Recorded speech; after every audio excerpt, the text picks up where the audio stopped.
অনাস্থায় কাউন্সিলররা হাজির হয়ে ভোটাভুটির কয়েক ঘন্টা আগেই পদত্যাগ করল বনগাঁ পৌরসভার চেয়ারম্যান গোপাল শেঠ।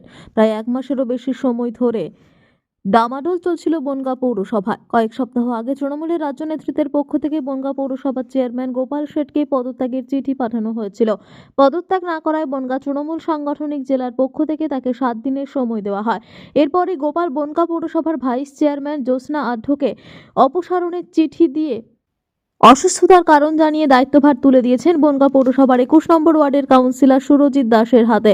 পৌরসভার এক্সিকিউটিভ অফিসার সুরেশ চন্দ্র হিরান নিয়মের জটিলতার কারণে দায়িত্বভার গ্রহণ করতে দেননি সুরজিৎকে। এরপরই অনাস্থার আবেদন জানান 9 জন কাউন্সিলর।